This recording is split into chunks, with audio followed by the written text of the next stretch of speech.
आपल्या शहरातील, जिल्ह्यातील आणि राज्यातील ताज्या बातम्या पाहण्यासाठी TV7 न्यूज चॅनल सबस्क्राइब करा आणि बेल आयकॉनवर क्लिक करा।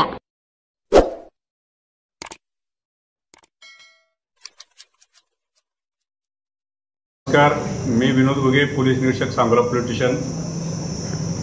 माझं आपल्या सांगोला तालुकावासियांना, सर्व जनतेला माझं आवाहन आहे की सर्वांनी कायदा आणि सुव्यवस्थेचं पालन करणं खूप महत्त्वाचं आहे। जर कुणी कायदा हातात घेत असतील तर त्याबद्दल कुणाची गय केली जाणार नाही।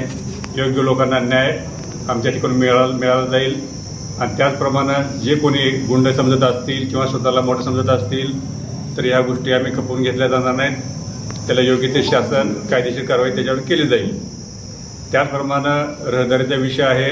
मुलं अलीकडे फास्ट झालेले आहेत। मुलांना जी व्हेकल आहेत, टू व्हीलर आहेत, फोर व्हीलर आहेत, टू व्हीलर जात असताना त्यांनी हेल्मेटचा वापर केला पाहिजे। त्याचप्रमाणे गाडी ही सर्व पासिंग झालेली आहे का नाही बघणं महत्त्वाचं आहे। त्याचबरोबर जर रस्त्याने जात असताना फास्ट न जाता सावकाश गेलं पाहिजे। सावकाश गेल्यामुळे तुम्ही सुरक्षित बाहेर जाताना तसंच रिटर्न सुरक्षित घराकडे आलं येणं महत्त्वाचं आहे।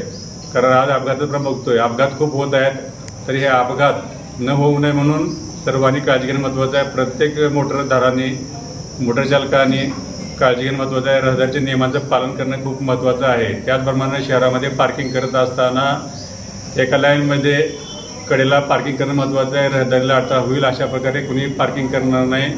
त्याचप्रमाणे जे हॉकर्स लोक बसलेले आहेत रस्त्यावरती त्याच्यावर सुद्धा कारवाई केली जाईल। कुणीसुद्धा नियमांचं पालन मोडणार नाही। सर्वांनी नियमांचं पालन करावं असे आम्हाला सर्वांना आवाहन आहे।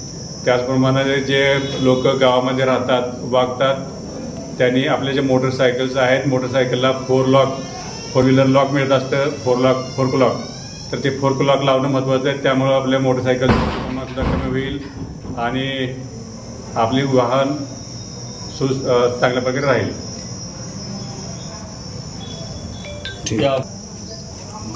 तसेच ग्रामीण भागात पोलीस आपले सांगोला पोलीसच्या अंडरमध्ये 4 आउटपोस्ट आहेत। त्यापैकी महूद, नाझरे, कोळा आणि घेरडी या ठिकाणी आम्ही आता महूदला सध्या आमचे पोलीस आहेत। कोळा, नाझरे आणि घेरडी या ठिकाणी आमचे पोलीस असणार आहेत।